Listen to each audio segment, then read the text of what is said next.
ഇരട്ടി higher secondary school SPC യൂണിറ്റിന്റെ നേതൃത്വത്തിൽ നടന്ന ഉണർവ് ക്യാമ്പ് സമാപിച്ചു. ലഹരി വിരുദ്ധ സ്ക്വാഡ് തൂഫാൻ പദ്ധതിക്ക് ഐക്യദാർഢ്യം പ്രഖ്യാപിച്ചുകൊണ്ട് SPC യൂണിറ്റിന്റെ നേതൃത്വത്തിൽ കൂട്ടയോട്ടത്തിന് ഡ്രിൽ ഇൻസ്പെക്ടർ മനോജ് നേതൃത്വം നൽകി. മോട്ടിവേഷൻ ക്ലാസ് NSSന്റെ സംസ്ഥാന പുരസ്കാരം നേടിയ ലിതേഷ് കോളയാട് നയിച്ചു. CPO പ്രസാദ്, ACPO ഹരിത എന്നിവരുടെ നേതൃത്വത്തിൽ SPC കേഡറ്റുകൾ പോലീസ് സ്റ്റേഷനും സന്ദർശിച്ചു. കേഡറ്റ്സിനുള്ള എൻ്റർടൈൻമെൻറ്റ് ഗെയിംസിന് ഹരീഷ് മാസ്റ്റർ നേതൃത്വം നൽകി. ക്യാമ്പിന് അധ്യാപകരായ KV Prasad, Harish master, Haritha teacher, Rini teacher, drill inspector Manoj എന്നിവർ നേതൃത്വം നൽകി. ഒരു എന്താ പറയുന്നത്, ഈ ഒടുക്കം വരെയും ഓരോ നിമിഷവും ഓരോരോ കാര്യങ്ങൾ നമുക്ക് പുതുതായി പഠിക്കാൻ വേണ്ടി പറ്റിയെന്നുള്ളത് തന്നെയാണ് എൻ്റെ ഒരു ഏറ്റവും വലിയ ഹൈലൈറ്റ് എന്ന് പറഞ്ഞു കഴിഞ്ഞാൽ.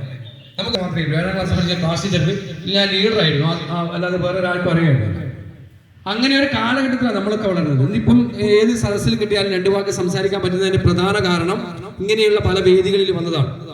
സ്കൗട്ടിങ്ങും അതുപോലുള്ള പ്രസ്ഥാനത്തിന്റെ വേദിയിൽ വന്നപ്പോൾ നമുക്ക് എത്ര ആൾക്കാരുണ്ടെങ്കിലും മൈക്കെടുത്ത് 2 വാക്ക് സംസാരിക്കാൻ വേണ്ടി പറ്റുന്ന ആ കോൺഫിഡൻസ് ലെവലിലേക്ക് നിങ്ങൾക്ക് മാറാൻ വേണ്ടി ഒരുപാട് അവസരങ്ങൾ നിങ്ങളുടെ മുന്നിലുണ്ട്. പക്ഷെ ആ അവസരങ്ങളെല്ലാം നിങ്ങൾ എന്ത് ചെയ്യും?